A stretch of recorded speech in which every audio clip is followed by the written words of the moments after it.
Hey, it's the Fit Gear Hunter here at the outdoor space for CrossFit Homeward to Chapel Hill, the box where I work out. And up for review today is the optical heart rate sensor test for the Apple Watch 6. So this whole entire site is dedicated to testing and tracking devices for the purpose of CrossFit training or high intensity interval training. So the biggest challenge we always face is how does an optical heart rate sensor hold up? Because almost all of the time it fails, and the only thing I always tell every viewer is you have to use a chest strap. There's too much flex across the wrist for an optical heart rate sensor to properly track your workout. And obviously, normally we're testing devices that are purposeful for CrossFit training, CrossFit tracking, high intensity interval training. And the Apple Watch 6 really doesn't track the in-depth pieces of training and workouts. But the optical heart rate tracker or the optical heart rate sensor on the watch has been known to be one of the most accurate in the industry. So this is an in-depth analysis on how the tracker works. Now we're going to track it in four main ways. One is just the average heart rate, just to see if it generally kept up with the chest strap. I'm comparing everything to a Polar H10 chest strap. Two, we're going to track it to see how the trim off of the Health Fit app. So Apple does not include any real workout tracking. I mean, they have basic workout tracking, but it's super simplified. And so we're going to use the Health Fit app, which will actually track your cardio load or your trimp score and compare that to Polar's trimp or cardio load score with the chest strap. So that'll be another form of calculation. Secondly is the peak 5 zone. So heart rate zones typically are based on your max heart rate for your age. And then so that peak 5 is the 90% to 100% of your max heart rate.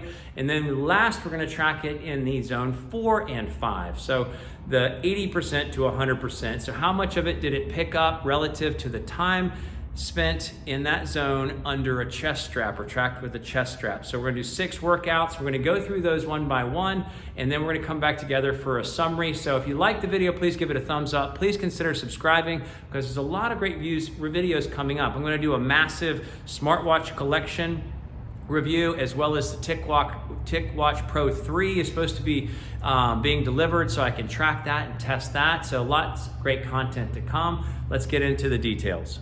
Okay, so we're going to look at the heart rate sensor as it's firing on the Apple Watch 6. So 2 strong diodes there, and that is all it takes to get what it gets.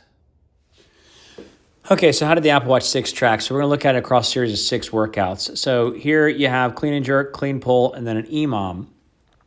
You can see in the top right in all of these same Polar off the chest strap, the H10, you can see 129 beats per minute. And it actually gives you a trimp score, a cardio training load score. And through the Health Fit app, so it is terrible because Apple will not include true training tracking. So I found a third-party health app. You're able to get the average heart rate. You are getting your heart rate zones, so I'll show you in a second, and the training load over time, 76. So again, 10 and a half minutes and 11 minutes in the peak 5 zone. The red zone this is the chest strap, yellow zone, 11 minutes, 12 and a half, so overshot in the red zone, 6 and a half in the orange zone. But you look at the graph, and the two are relatively identical. Later on in the video, I'll show you a more accurate actually following for the heart rate graph. So again, deadlift, press in split, and then an AMRAP on the tail, 117 beats per minute average across the hour, 71 trimp, 118 and 68 trimp. So again, very accurate feeling there. 5.5 minutes in the red, 9:45 in the yellow, a little over 5.5 minutes and 7 in the second zone. So here you see just the flow of the more intense lifting and then not as heavy lifting, and then the 5 rounds for time. Again, tracking it super accurately. 3 position snatch, front squat, and then an EMOM for 15 minutes, 126 beat per minute average, 83 trimp, 122 beat per minute average, 83 trimp. So spot on. 10 minutes in the red, 3.5 minutes in the yellow versus 9 minutes in the red, a little over 3.5 minutes in the yellow. Here's the track over time, spot on. The flow, the peaks of the lifting is even accurate. I've never seen anything like it. Every minute on the minute for 12 minutes, and then for time of 25-minute time cap, which is a bunch of work. 127 minutes and 80 trimp, 127 beat per minute average and a 79 trimp, so spot on. 8 minutes and 8 minutes, 8 minutes and 8 minutes.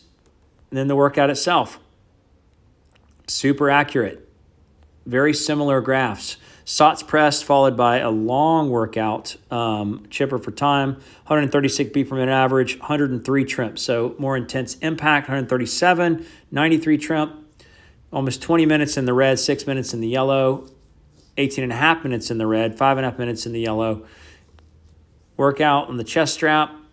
And then again, just very, very similar. A bunch of back squats with building intensity, and then an alternate, muscle snatch, snap, balance, and then for time in 15. So 2 intense workouts with a 5-minute rest in between, 170 beat per minute, 48. 105, 44. So good there. Just under 4, just over 2.5. Just under 4, just under 2. But you look at the graph, picking up the intensity of the back squats as they peaked, and then the 2 intense short workouts on the tail. Just super, super accurate. So what do we see about the Apple Watch 6? So the average heart rate is pretty much spot on. The cardio load, when we're tracking a trimp tracking versus another, versus the polar trimp tracking, the cardio load, very accurate. Zone 5, highly, highly accurate. Now you look at the first workout shooting at 120%, something's off there. So, if I threw that score out, maybe the average would be more like 95%. So it's not 100% accurate. 4 and 5, just those 2 top zones, 92%. And when you get to the finale, 98% accuracy. And this is compared to just doing this test alongside the Samsung Galaxy Watch 3, because there's a review coming out for both of the watches side by side and a full comparison. But looking at the optical heart rate sensor on the Apple Watch, 98% accuracy. And following the actual flow of the lifts, I have not seen that in another optical heart rate tracking, Polar, Suunto, Coros, Samsung, none of them track, Garmin, none of them track this level of detail. It is just a complete and utter tragedy that Apple does not include training metrics, training load details, recovery time, any of those specifics, but their optical heart rate is off the charts accurate, even when wearing it for CrossFit tracking and high intensity interval tracking, lifting weights across the wrist. It does the job. It just doesn't do any of the other training components. Let's come back together for a summary. Okay, so what do we see in summary? And I'm going to do a full in-depth review of the Apple Watch 6, as also the Apple Watch 6 compared to the Samsung Galaxy Watch 3, because they're sort of head-to-head comparisons in the industry right now. So the full review is coming in a couple of days, but the optical heart rate sensor on the Apple Watch 6 is off the charts accurate. It is a tragic loss that they do not include any real training, any real workout exertion metrics, as well as any training load metrics or recovery time metrics in any of the pieces I could put together, but definitely not out of the box with the apps on the Apple Watch. So it is unbelievable how much better it tracks than any other watch I've tested. So you can see an optical heart rate test for the Polar Vantage V2, which is their Precision Prime 2.0, which is their latest and greatest heart rate sensor that's on multiple watches.